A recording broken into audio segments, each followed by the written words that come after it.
드라마 미생에서 재무팀장이 신입사원 안영희 씨에게 회계는 경영의 언어라고 하는 장면이 나옵니다.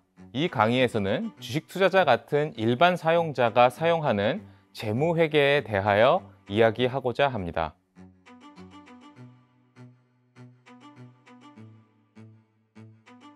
안녕하세요. 카이스트 경영공학부 오형일 교수입니다.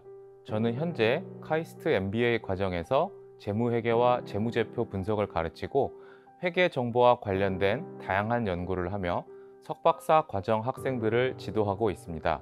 그리고 여러 기업의 자문활동을 하고 사회이사도 하며 실제 경영 현장에도 활발하게 참여하고 있습니다.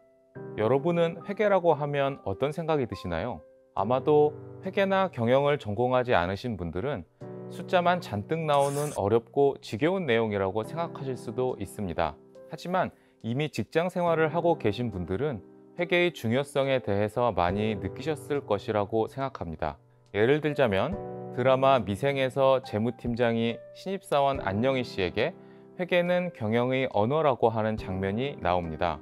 회계가 경영의 언어라고 하는 것은 회계를 통해 기업 관련 정보를 다른 사람들과 보다 효과적으로 공유하고 의사결정에 사용할 수 있기 때문입니다.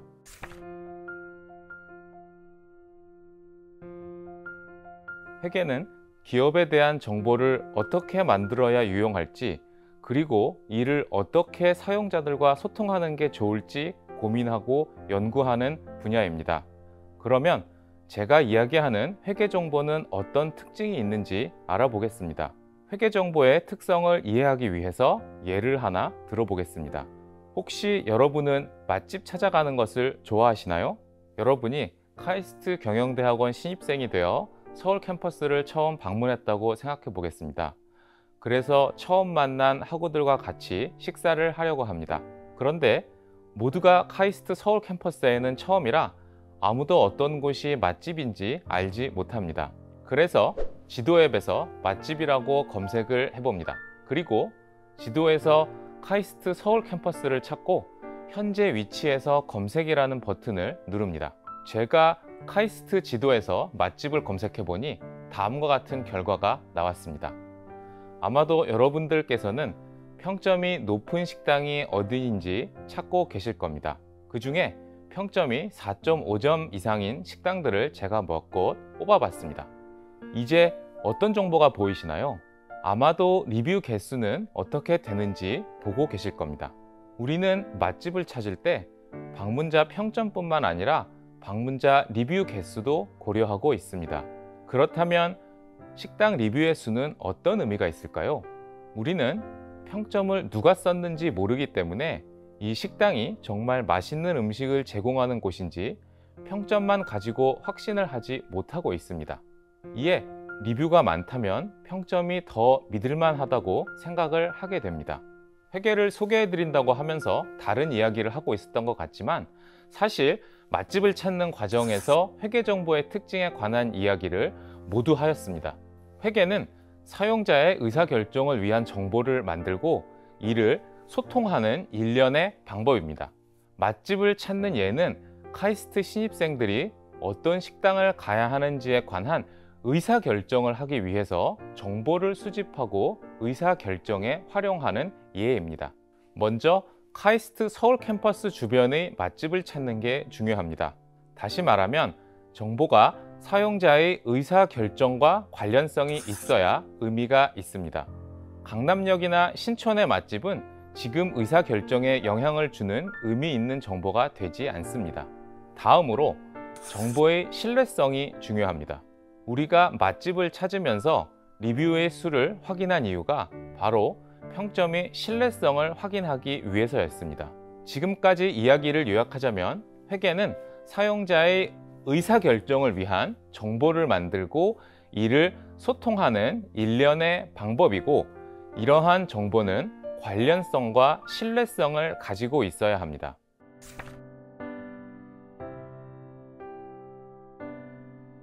회계에는 크게 재무회계와 관리회계가 있습니다.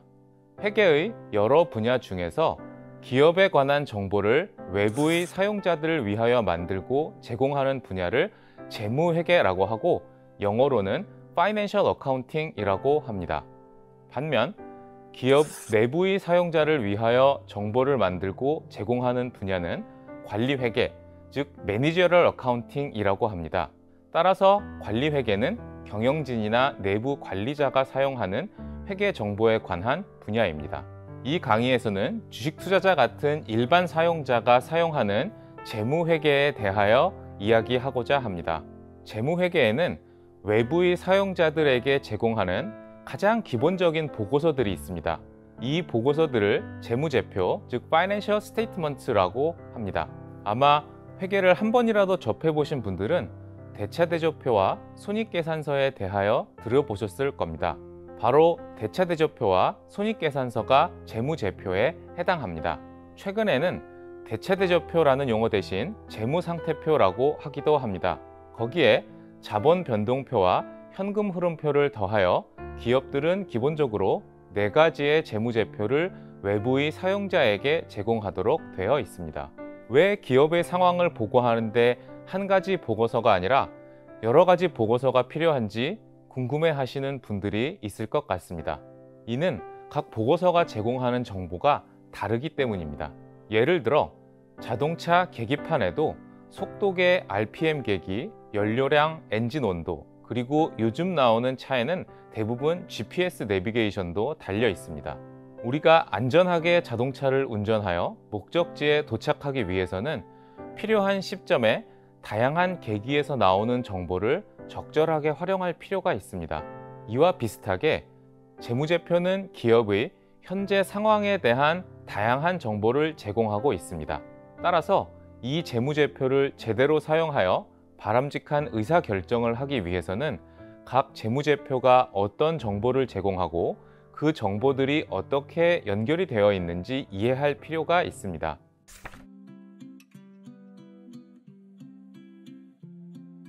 재무상태표를 예전에는 대차대조표라고 했습니다. 제가 2가지 용어를 바꾸어 가면서 사용해도 이해해 주시기 바랍니다. 회계에서 가장 기본이 되는 공식이 있습니다. 바로 회계 공식 아니면 대차대조표 공식이라고 불리는 공식입니다. 이는 자산은 자본과 부채의 합과 같다입니다. 저는 처음으로 이 공식을 보았을 때 제대로 이해를 할 수가 없었습니다. 왜냐하면 제 생각에 자산과 자본은 모두 돈을 의미하는데 어떻게 자본에 빚인 부채를 더해도 자산과 같아질 수 있는지 의문이 있었기 때문입니다. 하지만 이는 자산, 부채, 그리고 자본의 정의를 제대로 이해하지 못했기 때문에 했었던 실수입니다. 회계에서 사용하는 자산의 정의를 이제 정확하게 알아보겠습니다. 회계 기준원이 재무회계 개념체계에 따르면 자산의 정의는 자산은 과거의 거래나 사건의 결과로서 현재 기업 실체에 의해 지배되고 미래의 경제적 효익을 창출할 것으로 기대되는 자원이다 입니다. 여기에서 가장 중요한 내용이 바로 경제적 효익을 창출할 것으로 기대가 된다는 부분입니다. 현금이 자산으로 분류되는 이유는 현금을 가지고 있으면 우리가 맛있는 음식을 사 먹을 수 있고 또 음식을 먹으면 효익이 생기기 때문입니다. 우리가 사는 세상에는 언제나 불확실성이 존재하기 때문에 가지고 있는 자산이 예상치 못하게 효익을 줄 수 없는 상황이 생길 수도 있습니다. 그래서 자산은 효익이 생길 것으로 기대가 되는 자원이라고 정의합니다. 자산의 다른 예로는 재고자산, 부동산, 생산설비, 특허권 등이 있습니다. 그리고 부채는 과거의 거래나 사건의 결과로 현재 기업 실체가 부담하고 있고 미래의 자원의 유출 또는 사용이 예상되는 의무이다 라고 재무회계 개념체계에서 정의하고 있습니다. 부채는 지금 기업이 가지고 있는 자원을 미래의 어느 시점에 다른 사람이나 기업에게 지급해야 하는 의무를 나타냅니다. 쉽게 생각해 보면 우리가 신용카드를 사용하면 지금 당장 현금을 지불하지는 않지만 미래의 현금을 지불해야 하는 의무가 생깁니다. 그래서 신용카드 사용액은 부채라고 생각할 수 있습니다. 기업의 경우 다양한 영업활동에서 곧바로 현금을 지급하지 않는 경우가 많습니다. 예를 들어 원료나 재고를 납품받고 일반적으로 한 달이나 두 달 후에 대금을 지급합니다. 이때 물건을 받고 지급하지 않은 미지급금이 바로 부채가 됩니다. 마지막으로 자본은 기업 실체의 자산 총액에서 부채 총액을 차감한 잔여액 또는 순자산으로서 기업 실체의 자산에 대한 소유주의 잔여 청구권이다 라고 정의합니다. 다시 이야기하자면 기업이 가지고 있는 사업에 활용 가능한 전체 자원인 자산에서 다른 사람들에게 지급해야 하는 의무인 부채를 제한 나머지 부분이 자본입니다. 따라서 이는 기업의 주인인 주주가 실제로 가지고 있는 소유권을 나타냅니다. 비슷하게 은행에서 대출을 받아 주택을 구입하게 되면 주인이 실제로 소유하고 있는 부분은 자산인 주택의 가격에서 대출을 제외한 부분이 됩니다. 바로 이 부분을 자본이라고 이야기하는 겁니다.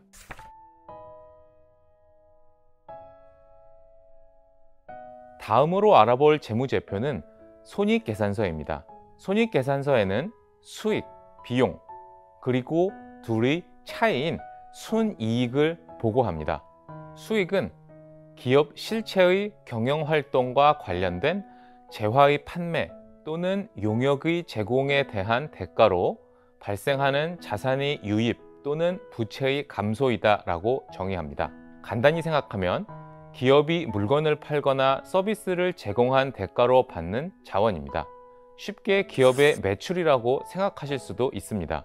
그리고 비용은 기업 실체의 경영활동과 관련된 재화의 판매 또는 용역의 제공 등에 따라 발생하는 자산의 유출이나 사용 또는 부채의 증가라고 정의할 수 있습니다. 비용과 관련하여 왜 기업들은 비용을 지출할까를 정확하게 이해할 필요가 있습니다. 기업들은 수익을 창출하기 위하여 비용을 사용합니다. 여기에서 회계의 중요한 개념이 나옵니다. 바로 비용은 자기가 창출한 수익과 같은 기간에 보고를 한다는 수익 비용 대응 원칙입니다. 이를 바탕으로 우리는 기업이 일정한 회계 기간 동안 성과가 어떻게 되는지 나타내는 순이익을 계산하게 됩니다. 순이익은 바로 수익과 비용의 차이가 됩니다.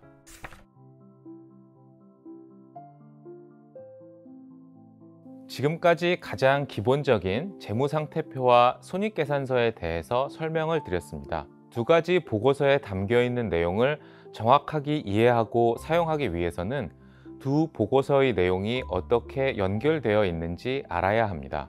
그러기 위해서 먼저 재무상태표와 손익계산서에 보고되는 숫자의 개념적 차이에 대한 이해가 필요합니다. 제가 앞서 재무상태표는 기업이 가지고 있는 자산, 부채, 그리고 자본의 양에 대하여 보고한다고 말씀드렸습니다. 기업이 가지고 있는 자산, 부채, 그리고 자본의 양은 매시각 변하기 때문에 이를 보고하기 위해서 일정한 기준이 필요합니다. 일반적으로 많은 기업들이 12월 31일 연간 업무를 마감하는 시점에 가지고 있는 자산, 부채, 그리고 자본의 양을 재무상태표에 보고합니다. 재무상태표에 보고하는 숫자들은 절량 개념에 따라 보고하는 숫자들입니다. 반면 손익계산서는 일정한 기간 동안에 기업의 수익과 이를 창출하기 위해 사용한 비용, 그리고 둘의 차이인 순이익을 보고합니다. 따라서 손익계산서에 나타나는 숫자들은 일정한 회계 기간 동안에 있었던 일들을 나타내고 있습니다. 이러한 숫자들은 유량 개념에 바탕을 두고 있습니다. 따라서 재무상태표는 회계 기간이 시작되는 시점과 끝나는 시점에 기업이 가지고 있는 자산, 부채, 그리고 자본의 양을 나타내고 손익계산서는 이 기간 동안의 수익, 비용, 그리고 순이익을 나타내게 됩니다. 이를 공식으로 나타내면 기초자본 더하기 순이익 빼기 배당금은 기말자본이 됩니다. 그리고 기초자본이 기말자본으로 연결되는 다양한 항목을 더 자세하게 나타내는 보고서가 바로 자본 변동표입니다.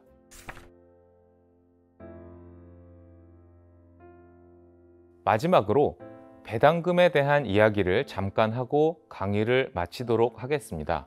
아마도 주식 투자에 관심이 있으신 분들은 배당금에 대해 들어보신 적이 있을 겁니다. 배당은 기본적으로 기업이 이미 가지고 있는 자산을 주주들에게 직접 돌려주는 것입니다. 주주에게 현금을 지급하는 현금 배당이 가장 일반적인 형식입니다. 하지만 배당은 기업의 가치 창출과는 관계가 없습니다. 제가 마지막으로 보여드렸던 공식에서 주주 자본의 가치는 순이익으로 늘어나고 배당금만큼 줄어들게 됩니다. 따라서 기업의 가치 창출은 순이익에 의해 결정되고 배당은 창출된 가치에 대한 분배일 뿐입니다. 일반적인 기업은 안정적인 순이익이 확보되지 않는다면 배당 지급이 어렵기 때문에 배당을 신중하게 결정합니다. 따라서 배당금 지급 확대가 장기적인 순이익 증가에 대한 시그널로 인식되어 배당금 증가를 시장에서 긍정적으로 평가하기도 합니다. 하지만 기본적으로 배당금은 가치 창출이 아니라 분배를 나타내기 때문에 배당금을 받을 권리가 사라지는 배당 기준일의 주가가 떨어지는 배당락이 나타나는 것입니다. 지금까지 짧은 시간 동안 회계와 재무제표에 대해 간단히 소개하는 시간을 가졌습니다. 하지만 여기에서 다 하지 못한 회계와 관련한 흥미롭고 유용한 내용이 더 많이 있습니다. 이렇게 작성된 재무제표가 실제 기업의 가치 평가에 어떻게 활용될 수 있는지에 관한 내용이 있습니다. 예상한 기업 가치를 가치 투자에 활용하기도 하고 기업의 M&A 활동의 평가에 이용하기도 합니다. 카이스트 경영공학부에서는 경영의 언어인 회계를 연구합니다. 이론적으로만 연구하고 끝나는 것이 아니라 연구들이 실질적으로 회사의 기업 가치를 올리고 경영에 도움이 될 수 있는 실질적인 방안을 함께 고민합니다. 이러한 다양한 흥미로운 내용들은 여러분들이 우리 카이스트에 오시게 되어 직접 만나 이야기할 수 있으면 좋겠습니다. 지금까지 제 강의를 들어주셔서 진심으로 감사드립니다. 맛집을 검색하실 때 제가 오늘 소개시켜드린 여러 회계의 개념도 한번 생각해 보실 수 있는 기회가 되면 좋겠습니다. 감사합니다.